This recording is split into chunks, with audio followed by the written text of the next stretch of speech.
আজিৰ দিনত কাক নালাগে ছাকচেছ?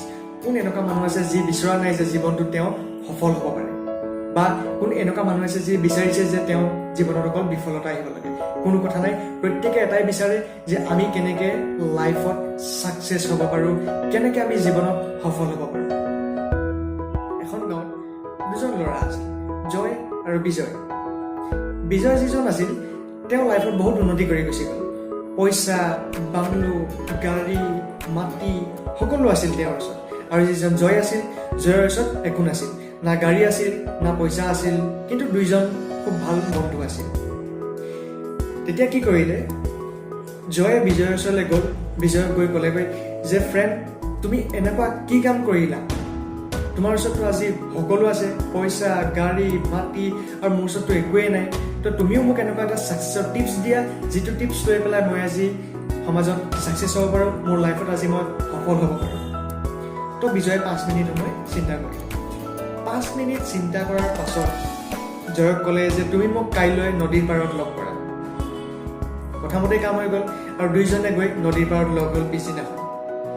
যেতিয়া নদীৰ পাৰলৈ গ'ল তেতিয়া ক'লে যে তুমি ছাকচেছ হ'বলৈ হ'লে এই যিখন নদী আছে এইখন তুমি মোৰ লগত সমানে সমানে আগবাঢ়িব লাগিব, পাৰ হ'ব লাগিব। তো তেওঁলোক নদীখনৰ ফালে আগবাঢ়ি গৈ আছে। অলপ সময়ৰ পিছত তেওঁলোকৰ পানী আহি আঁঠু পাই গ'লহি, তাৰপাছত আহি পেলাই কঁকাল পাই গ'ল।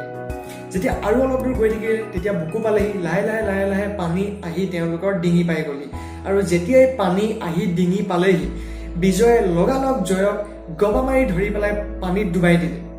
প্ৰথমটো অলপ কম পকাই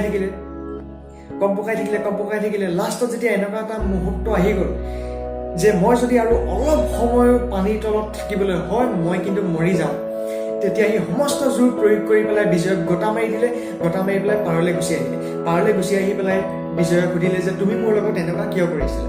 তেতিয়া বিজয়ে ক'লে যে ইয়াৰ আনচাৰটো মই অলপ পিছত তোমাক দি দিম, আগতে তুমি মোক কোৱা যে তুমি যেতিয়া পানীৰ তলত আছিলা তেতিয়া কি চিন্তা কৰিছিলা, তোমাৰ মনলৈ কোনটো কথা বেছিকৈ আহিছিল? তেতিয়া জয়ে বিজয়ক ক'লে যে মই যেতিয়া পানীৰ তলত আছিলোঁ মোৰ মনত অকল এটা চিন্তাই আছিল, সেই চিন্তাটো আছিল যেনে তেনে হ'লেও মোক অকণমান অক্সিজেন লাগে, মই অকল উশাহটো ল'বলৈ পালে হয়। আৰু মোৰ মগজত, মোৰ বুকুত কোনো কথাই নাছিল, মনলৈ একো কথা অহা নাছিল, অকল এটা কথা কিন্তু মাত্ৰ বাৰে আহি আছিল, সেইটো হৈছিল যে মই কেনেকৈ উশাহ ল'ব পাৰোঁ, কেনেকৈ মই অকণমান উশাহ ল'ব পাৰোঁ। আৰু এই উশাহ ল'বৰ কাৰণে মই পাগল হৈ গৈছিলোঁ, পাগলৰ নিচিনা হৈ গৈছিলোঁ।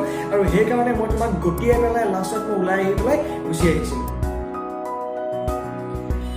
তেতিয়া বিজয়ে ক'লে যে যেনেদৰে তুমি তোমাৰ জীৱনটো বচাবৰ কাৰণে পাগল হৈ গৈছিলা, যেতিয়া তুমি পানীৰ তলত আছিলা, তেতিয়া অকণমান অক্সিজেনৰ কাৰণে, উশাহ ল'বৰ কাৰণে তুমি পাগল হৈ গৈছিলা, সেই পাগলটোৱে হৈ গ'ল তোমাৰ জীৱনৰ ছাকচেছৰ মূল মন্ত্ৰ, ছাকচেছৰ মেইন টিপছ। তোমাৰ জীৱনটোৰ সফলতাৰ কাৰণে তুমি ইমানেই পাগল হৈ যোৱা যে তোমাৰ সন্মুখত যাতে তুমি বেলেগ একো দেখি নোপোৱা।